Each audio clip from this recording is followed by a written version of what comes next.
Welcome to the Pretty Powerful Podcast, where powerful women are interviewed every week to share real inspiring stories and incredible insight to help women or anyone break the barriers, be a part of innovation, shatter the glass ceiling, and dominate to the top of their sport, industry, or life's mission. Join us as we celebrate exceptional women and step into our power. And now, here's your host, Angela Gennari. Hello, and welcome to another episode of the Pretty Powerful Podcast. My name is Angela Gennari, and I'm here with Erika Stanley. Hi, Erika. Hi. I'm so excited to welcome you. So, Erika empowers purpose-driven entrepreneurs to harness AI, infuse their values into their brand, and stand out in their field. Through her agency, womanowned Digital, she helps difference makers craft authentic brands to amplify their impact. With technology leveling the playing field, now is your time to shine. That's really cool. So, very first sentence is AI. So let's talk about AI. Let's talk about, well, first, what made you want to get into the marketing realm? And then let's dive into a little bit of AI. Yeah, so I have been in the marketing industry for about 20 years now. Nice. And I have worked for both internal marketing departments and on the agency side. And, as I went on, I realized that there were a lot of emerging technologies that would allow smaller businesses to have access to similar resources to the multi-million-dollar advertising budgets that we were seeing. And the last agency I worked for, we had a really good reputation, and St. Petersburg, Florida is where I'm located. And it's a very big, shop local, support local. And so we would have these small businesses come to our agency wanting to work with us because of our reputation. And they were too small. They didn't meet our agency minimum. And so when I started womanowned Digital, I wanted to use some of the tech and the resources that we had been using at the agency for bigger clients to help smaller businesses, independent business owners, have access to the same types of email marketing, social media marketing, ad campaigns, things like that, that had typically just been reserved for big budgets and big companies. And so that's how I started the foundation of my business. It's just serving those people who really needed my help and deserved to have access to those things. Yeah, well, and I can tell you as a small business owner, that's one of the biggest challenges we have is that you see all these great products out there and you're like, I can't afford that. And then you do take that leap and you're like, okay, well, I'm going to go ahead and throw several $1,000s into this print ad, but you're not a big business, so you can't afford to keep doing those print ads, which is what you need to do. You need to be able to have that consistency. And so you throw a bunch of money at it thinking, I'll just solve this problem. And you don't get the response you want because it's not allocated properly. And you're right back into, well, that was a waste of 10 grand. Whereas, it's just so frustrating as a small business owner and not knowing, and you're like, I can't afford an agency and I can't afford this. And so you're really stuck. So I love that you're serving that small business market. Yeah. And they are a perfect fit. I mean, they're a perfect fit for me, but they're also, they're a perfect fit for AI. It's been all anybody's talking about for the last year and a half, at least. I first got introduced to it November, December, about 2 years ago. Wow. And okay. You're really on the front edge of that. I love it. Yeah. I started playing around with it. I was actually planning my wedding and needed a way to organize all of the to-dos. And so I had this ongoing to-do list in my Apple Notes. And somebody had mentioned, oh, there's this new thing called ChatGPT. You should try it out. And I organized my to-do list and have not looked back since. Really? That's fantastic. So ChatGPT is a window that is literally always open on my computer, and there's a running list of all the different topics, podcast and business and emails and marketing, and I've got a whole chain. ChatGPT and I talk more than my mother and I do. Oh my gosh. Yes. I totally feel that. I use it more than Google now. I use ChatGPT and Perplexity more than I go to Google. So. Oh yeah, for sure. So tell me a little bit about AI AI because you had mentioned that women are slower to pick up AI than men, and I really want to dive into that because that seems crazy to me. I freaking love AI, but I would, it's such a great tool if you utilize it properly. Yeah, absolutely. So there's this new study. It was done by scholars at multiple universities, Yeah. and both here in the U.S. and abroad. And women are not adopting AI at rates as fast as men. Wow. It's actually, I mean, it's abysmal. It's sad, Yeah. and it's worldwide, and it's among women of different backgrounds. So women who work in offices, women in the household, versus men who work in an office or men who are at home, and women are just not using it in the day to day. Hmm. Why And do you think that is? I don't know. I've got some Uh-huh. theories. Hmm. I think that a lot of women of my generation or older, and it's changing now, right? Uh-huh. But I think a lot of women who are, in their 30s, 40s, and older, we were kind of taught that tech and science wasn't our thing. Mm-hmm. And so it just doesn't seem like it's for us. And what I am trying to change with my business and the conversations I'm having with women business owners is that it absolutely is for us. Yeah. AI, if you are a small business owner, AI has so many different ways that you can lean into your zone of genius as a business owner and then use AI to offload some of the menial tasks. Little things that we all have to do and don't want to do, the project management things. I also think that there's a fear about it. We've all seen Terminator and what happens when the robots take over the world. No, and I mean that's kind of a joke, but there's a little bit of fear about it too, about it taking away our autonomy, taking away our authenticity. Um, and I can see that and appreciate that.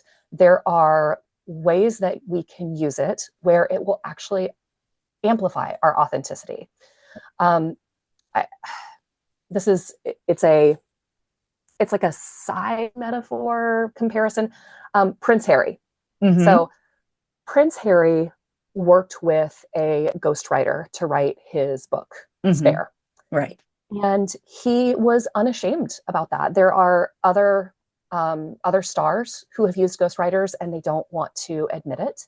Hmm. But he very openly said, like, hey, I'm not a trained writer. He got trained in an awful lot of things Yeah. growing up in that palace, but he's not a trained writer. We hired somebody who was, and he told his story openly, vulnerably.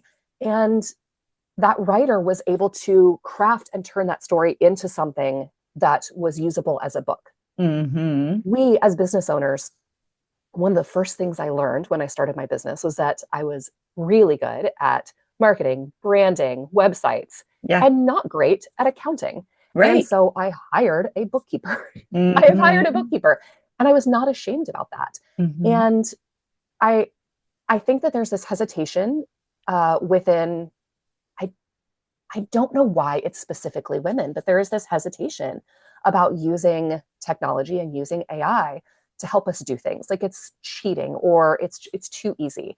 And we hire people to help us with other things. Why not use this technology that's been created to help us bridge that gap? Yeah. Well, Um, and I think you're dead on about people being suspicious of the technology, like, oh, I don't want it, it's going to take over the world, I don't want to give my information away and, all of this. But remember, this is what also happened with the internet, right? So the Absolutely. internet, people were suspicious about that. Like, well, this thing is, I don't trust it just putting my information out in the World Wide Web. And, there's a joke saying, our parents taught us not to get in the car with strange guys, and now we're ordering a strange guy to pick us up in a car, right? And so, Yes. Yes. you know, all of these things that we were taught to fear, they're happening now, right? And it's just like anything else. You have to say, like, how can I make this work for me in a way that still protects my identity, my interests, myself physically, mentally, whatever. And I think Yeah. you can use it, but you have to use it in a way that makes sense. Like I wouldn't give Chat GPT like, hey, here's my credit card information. What can I afford with the balance that I have? Like you have to be Right. smart, right? Like Oh, don't yeah. out of, but I also feel like maybe women are slower to adopt it because women are in those career fields where maybe AI could be taking over, like that marketing, PR, and I feel like those are women dominated industries where they have the most fear that AI could take over. But I think like what you're doing, you're embracing it and then utilizing it as a tool for your business. I think that there's so much value in that. Absolutely. And yes, jobs are absolutely going to be lost. It's Hmm. said that like 25 to 35% of jobs are going to drastically change Oh yeah. Yeah, because yeah. of AI over the next few years. Hmm. But if we remember back 30 years ago, and we all had that set of Encyclopedia Britannicas in our Right, homes, right. right? So none of those people that were employed by Encyclopedia Britannica, they don't have their same jobs today. Right. They're not We going had door to to door. shift. Right. We had Hmm. to shift because of the internet. They had to shift. We're going to shift too. Right. That doesn't mean that their research expertise or their sales expertise, that didn't just go Hmm. away. They had Mm-mm. to shift to something else. And I think that women getting into AI, playing with it, learning it, it's going to help us stay ahead of these Hmm. changes. Hmm.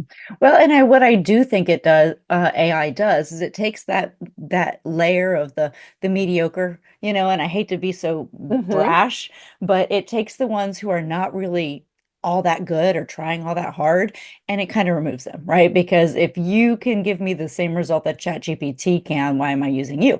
And it's no Oh, different. yeah. I was in the travel industry, right? And so when the internet came out and all of the airlines now have they put all their airfare on websites, they decided we're not going to pay travel agents anymore, period. And they just shut down an entire revenue source for all travel agents worldwide, right? So now if you want to hire a travel agent to book your airfare, they have to charge you to do that because the airlines won't pay them a commission. And then the same thing with hotels. Hotels are like, all of our rooms are online. And so we had to become inventive and say, okay, well, what we're going to do is we're going to negotiate group hotels, right? So if you have a conference, we will then source that to multiple hotels, help you negotiate your contract, help you work, different benefits into your contracts. And so there was a lot that you could do to add value. But for those who were just going to sit behind a computer and like, plug away into a few, like here's your hotel, here's your, this is your travel plan, they can go away because the internet took that away, right? And so you have to Yes. evolve and you have to embrace what you have and then show a way that you can add value. And your value comes from your expertise, right? And your, consultations and things like that. So I think if you just do it correctly and you really put the effort into, look, I will embrace this technology. I'm not going to, say that it's a bad technology, but I think that we can utilize it to the highest good that it can be used. Yeah. Love that. Love the travel agent example as well. I hadn't thought of that. I'm going to have to remember that. Yeah. So I mean, there's so many, and right now, the whole dock strike, that thing that was happening with all the ports. One of the things that they're so frustrated about is they don't want robots to come in and do their jobs. And it's like, well, buddy, robots don't need breaks. They're not going to complain and call Yes. off and, have their union go in and say, we need, a 70% pay rate. Instead, the robots will just come in and do your job more effectively 24 hours a day and things will just get done. So. Yeah. And I think what people have to realize is that the robots can't do it themselves Hmm. yet. They yet. Um, every technology that we're talking about, it needs a human behind it to make it Correct. work. And that's what I want women to remember and to not be afraid of, to not be afraid to use it, to get in, like I said, and to get curious. The way that we get good at things is through repetition, through continuing to get in, get dirty, get messy. you're not going to break it. Like, you're not going to break ChatGPT. Like, Yeah. get in and try things. Yeah. And the more you use it, the better you get at it, the better you understand what types of questions yield the best responses. What types of feedback can I give it so that it will shift its responses? So one of the things that I do for clients when I have a full branding job, where I do a Hmm. full brand or rebrand, website, content strategy, is I'm building custom bots for my clients. So either a custom GPT or a Claude project, depending on which platform they prefer. And what that does is it takes all of the brand strategy that I have created and researched and written, but also that I have pulled out of my clients through all of these conversations. And right, like, you talk to people and you're like pulling at the little threads to get to the heart of who they are and who their business is and what their ideal client is, and all of that. And you can use that to put into a custom GPT so Hmm. that it understands a little bit more about your business. And what I tell my clients when I'm training them is, even with these customizations, you have to treat ChatGPT like it's a really enthusiastic intern that's like fresh out of school. It is, anything you ask it to do, it's going to approach that and say, yes, I can do that for you. And then it's going to bring it back to you, and it might not be exactly correct. Yes. And Yes. if you're working with that intern, you're not just going to take it and be like, oh, this is shit, and do it yourself. You can, but then that intern's not learning anything. You're going to give them feedback, say, hey, this piece is really good, this piece needs a little bit of work, we need to tweak this, or this is wrong about my business, you got this piece a little off. And you can do that with ChatGPT. You can give it feedback and it will learn within that thread or within that project. Hmm. um, it learns more about your business. It learns what language you like to use, your tone of voice. You can put all of that into the customizations so that what it's giving back to you might not be exactly what you would put out as a blog post or a social media post or a press release, but it can get you about 80% of the way there. And you Hmm. go in and add your little tweaks and adjustments to make it more like you.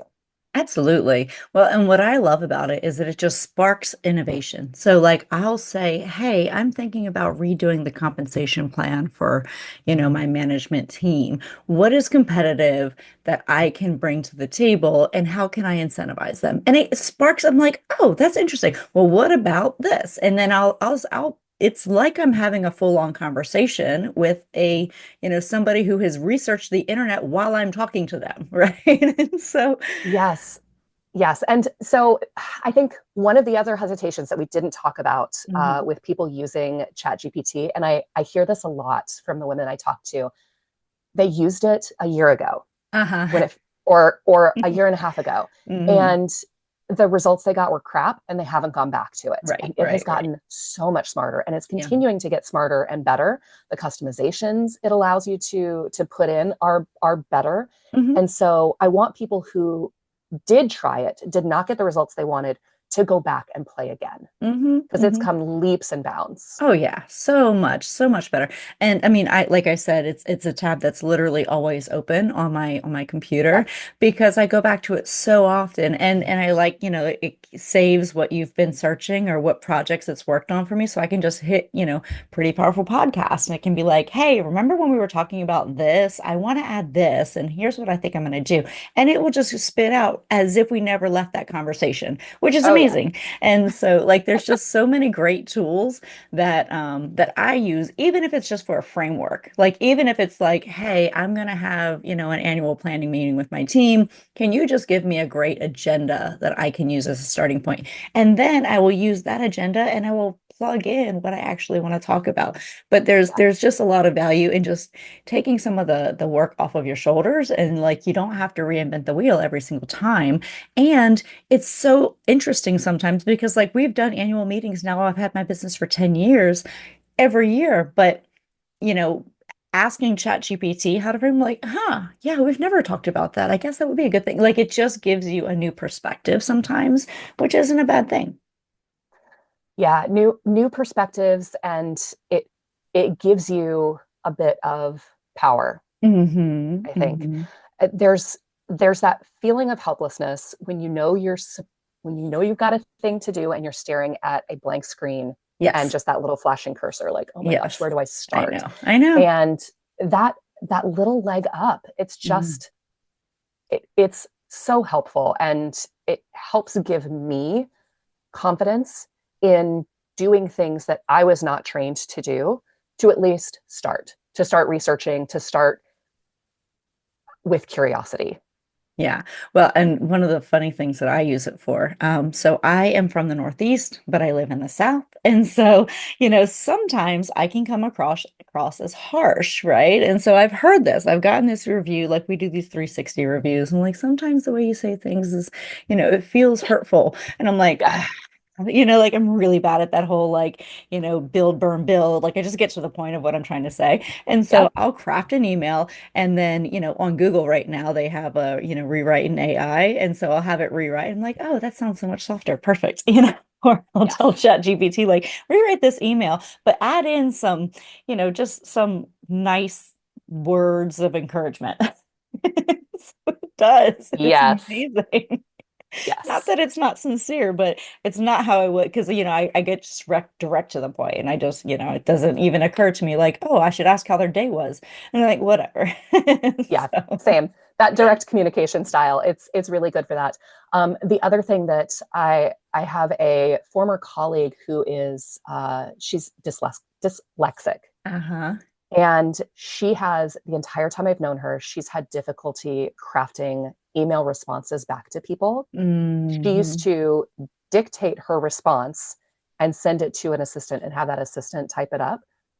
Now she types into chat, she'll copy and paste the email, Hmm. then type out her response and have Chat GPT rephrase it. And it's given her so much confidence Yeah, it's because this is amazing. something she struggled with her entire life. And she's a CEO, and Mm-hmm. it is a struggle. And now this has taken that barrier away for her. Absolutely. Well, and outside of Chat GPT, there's also so many great tools out there. And I mean, almost every website now has some sort of AI feature to it. Like I said to me, Yep. even my Google email, has a rewrite in AI feature. And, LinkedIn, I think is another one where I can write a post on LinkedIn and it says, rewrite in AI. I'm like, okay, go for it. It sounds great. And it just gives you that extra level of, it if I have a run-on sentence, it fixes that for me. If I have, misspelled a word, it fixes that for me. So I just think that there's Yeah. value, and I think the more we embrace it, the more we can utilize it to our benefit, right? Again, it's not competition. It's not out there to take our job. It's out there to be our assistant. And if you use it the way and this is another thing. Maybe it's that women are bad at delegating, because I know I am. So maybe that's a thing. You may have hit on something there. I don't know if women are bad at delegating, but I know women business owners, women entrepreneurs, we're scrappy. We're scrappy Yes, as hell. We're used we to want to doing we things want to all prove to the world that ourselves. we can do it all. Yes. But please let this serve as permission to everyone listening. Uh-huh. Here is your permission slip. Like, outsource to ChatGPT. Yes. Yeah, yeah. You're not hurting anything. You're not hurting anyone. Like, just And if you don't let. like it, then don't use that part, right? But like Yep. don't throw the baby away with the bathwater, right? And so it's like Yes. just try it. If it didn't work for you that one time, fine. Don't use what it wrote for you, but then come back later and be like, "Hey, I thought that," or rephrase it and let it figure it out. But you got to teach it. It's kind of like you were saying, like an intern. Teach it what you want, just like you would teach anyone else what you want. Yeah. And I do think I do think that authenticity is a is a big thing. Hmm. Um, whether that's part of the hesitation or if that's a separate issue, um, authenticity is a big deal. Um, People like to say that they can tell when AI has written something, and Hmm. that is, in some cases, it's true. I can spot an AI generated Instagram caption, a Sure. LinkedIn post, especially the LinkedIn comments. Mm, where people are using bots to comment. So I think as we move forward, authenticity is going to be huge. And for small business owners, there will be a fine line that we walk, right? Using AI to the best of its ability and for what we need to use it for, and also remaining authentic, owning our own voice and our own power mm, within our area of expertise. Um, I think we're seeing. Okay, we're recording this uh-huh. the week of the presidential inauguration. Mm-hmm. Mm-hmm. We just saw at the inauguration a room full of the tech bros and billionaires Uh-huh. right there Yep. on stage. Yep. Meta just announced that they are firing all of their fact checkers Mm-hmm. for their platforms, and they're doing this in an age when we've got more information and more bot AI garbage coming at us like more than ever, Yeah. right? So as much as I want to be an advocate for AI, I also I want people to understand it, and the people like you and I, Angela, Mm-hmm. like that keep it open on our desktops all the time. Right. That yes, we can use it, but I hope that people are using it as a tool and not a crutch. Right. Um, Yeah. I'm seeing with branding, we need to be building our foundation and our home base, right? So our brand, our websites, like the literal communities. I'm a part of Mm-hmm. two awesome women's networking groups here in St. Pete. Wherever those are, um, building those communities and staying authentic within those groups is going to be hugely important. Mm-hmm. Um, but a lot of those digital communities, like social media, we also have to acknowledge that those could go away at Right. any moment, right? Like we're seeing it with TikTok the past few Mm-hmm. weeks. Um, Email's no different, right? Like we all say, like, oh, social media, you don't own social media. You do own your email list. Like, yeah, we own our email list. Those email addresses are yours, but the email platforms we're all using, they're all part of that same Silicon Valley tech sphere. And we're realizing that the billionaires, the tech bros, they can change the game on us at any point. Yeah. And so Absolutely. we really need to be, and you can use AI to do this. We can Yeah. we can use it because if I've got a really good story or a really good case study that I want to share that will be really helpful to my communities. And I've got an email community, I've got social media on Instagram, I've got threads, um, I've got people my networking groups that I speak to. If I've got this one case study, I can use AI to frame that in a way that's going to be most impactful for the people on those platforms. But Mm-hmm. at the end Mm-hmm. of the day, and at the core of it, it's still my story. It's Oh my yeah. case study. It's my expertise. And so we're fusing these two things. We're fusing authenticity with AI to help us spread our stories in a way that are impactful to the most people, to the people in our communities that we're cultivating, Yes. right? So we Yeah. can use these platforms, social media, email, even AI. Um, but I think in 2025, and this is just a prediction. We'll have to see. It'll be interesting when I come back a year from now and Uh-huh. listen again. Right, right. Um, I think that the community building and getting our messages out to those communities and building trust, that's going to be the key, the Yeah. foundation that we should all build. Yeah, yeah, I agree. And I'm seeing a lot of that. I mean, like even the communities that I see, rallying around all these disasters that are going on, whether it's, massive snowfall in the South, or it's the hurricane in North Carolina, or it's the wildfires in LA. Like, people are rallying and they're building community. And, I see a lot of positivity coming out of that Mm-hmm. and willingness to help. But I think it's finally bringing back that human element because I think we lost the human element during the pandemic. And so, during the pandemic, this is when technology really took hold of us and said, okay, we're Yeah. stripping your humanity out. You have to only communicate through Zoom and stay in your house, don't associate Yep. with people. And now we're like, no, we need people, right? Like, technology isn't going to solve, it's not going to go help the people in North Carolina right now. It's not going to keep us warm in the snowstorm. We need community. And so, yes, I think that authenticity, the community, those things that we're right now is, I feel like, more important than ever. Yeah. The digital platforms, they can change and evolve, they can go away. Yeah. We can let it frustrate us Yeah. Yeah. and shake our fists at the algorithm, or we can focus on the relationship building that, Right. I mean, really, that's how we all started our businesses in the first place, was with that 100%. relationship and trust building. It's Yeah. at our core. So, Absolutely. Absolutely. So to pivot a little bit, what obstacles did you overcome when you were starting your business? Because I'm sure you've had your share, as we all have, but tell me some of the things that you've had to overcome. okay, this is a great question. Um, I I have been laid off 4 or 5 times. I'll have to Ooh, count so I can get this right ooh. for the story. But um, yeah, working in the marketing industry, marketing, it's always seen as overhead, not revenue. Oh, interesting. So I Even am though it for generates revenue it, the, indirectly. indirectly, the bean counters don't always see it that way. Uh-huh, So uh-huh. at 43 years old, I've been through several ups and downs, the dot-com bubble, different recessions, and as the economy starts to slow, Mhm. marketing is usually the first thing that gets cut in a business. And so I've been through several layoffs. Um, Starting my own business, and I started during the pandemic after a layoff, um, Okay.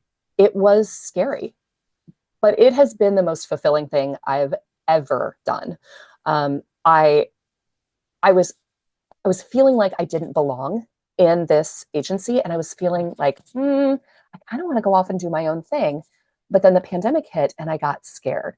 I knew I needed health insurance. I knew I needed a steady paycheck. And so I stayed at a place where I wasn't happy and I knew it wasn't a right fit for me. And then I got laid off and had to figure it out on my own. And so now it's interesting realizing that the job security that kept me in that place Yeah. is it wasn't security at all. Hmm. I have Was it a comfort zone? It was comfort zone. Yeah. Oh Yeah. gosh. Yeah. Yeah. Um, I have a I have a colleague, a friend with a t-shirt. I want this t-shirt. It Uh-huh. says, "Be your own daddy, make your own sugar." Ooh. And I love this shirt so Uh-huh. much because like realizing that I didn't need someone else's business to Hmm. pay me a paycheck, that I could pay myself with the business, the expertise, the brain that I have myself.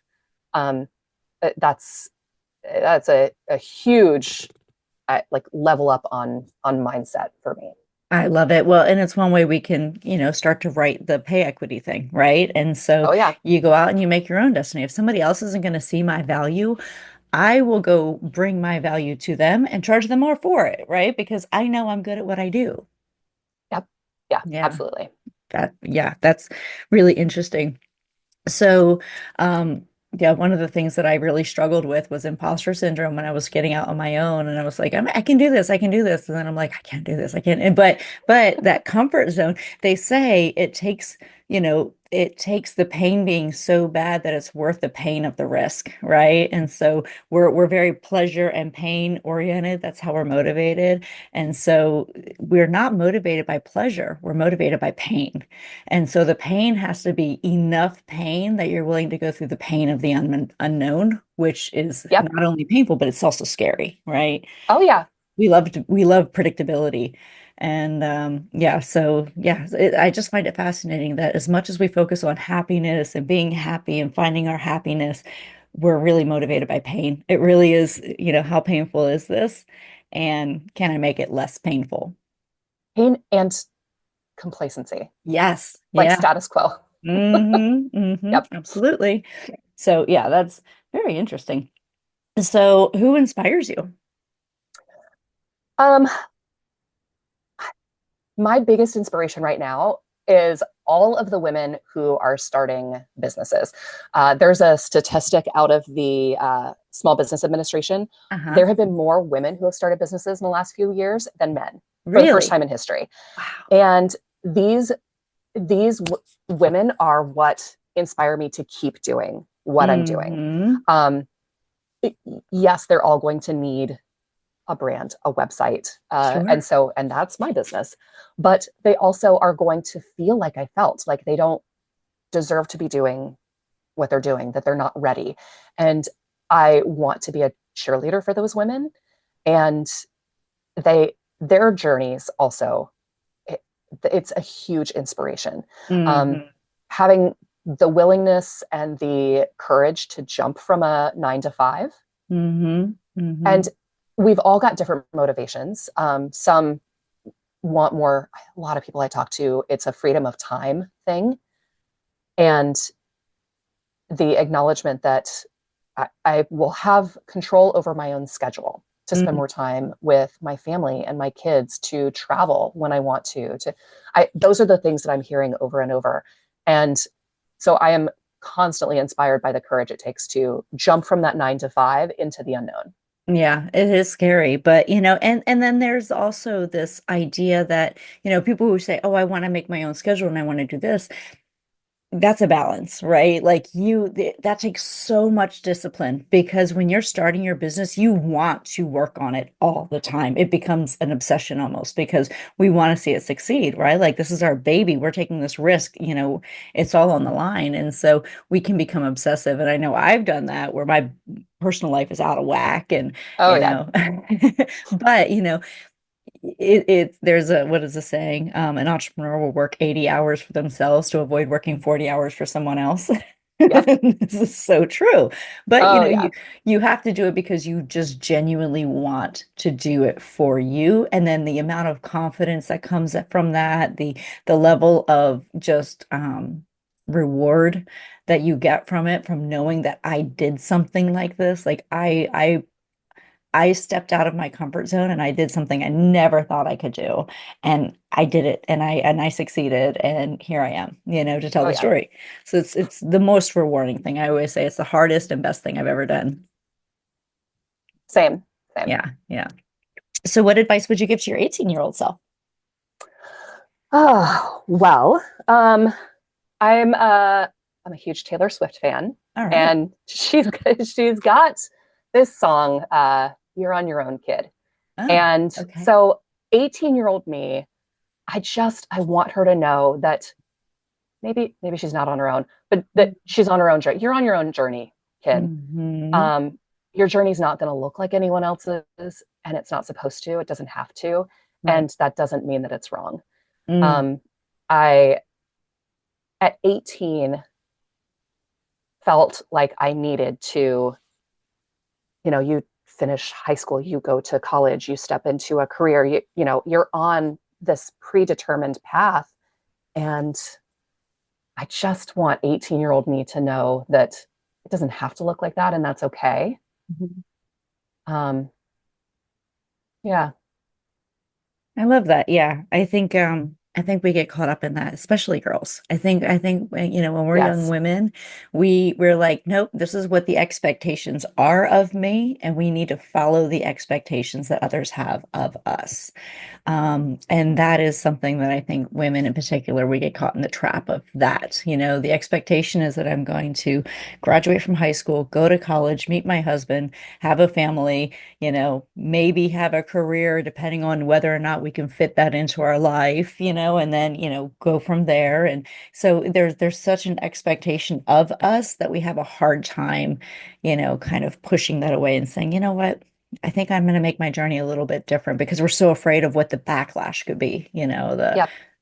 What do you mean you're not going to have kids? What do you mean you're not going to, go to college? What do you mean you're not going to do, get married in your 20s? Like, there's so much of that, and we're so afraid of getting that pushback, because we're people pleasers many times, and we want people to like us and be happy with what we're doing. Oh yeah. And speaking as someone who did not get married until her 40s, Yeah, yeah. I need 18-year-old me to know that that's okay too. Yes, Um, exactly. Exactly. but I also want to acknowledge the like the privilege in that statement. Mhm. I am extremely fortunate in that I had a very strong support system. I have very That's great. supportive parents. I have a very supportive partner who has been here for me with many all-nighters, staying up till 4 a.m. to finish a website. That's awesome. But my parents at 18 were also very supportive, and I think understood that I was on a different journey. I wasn't Yeah, gonna be the one to get married at 22. that's Not good. that there's anything wrong with that, but Right.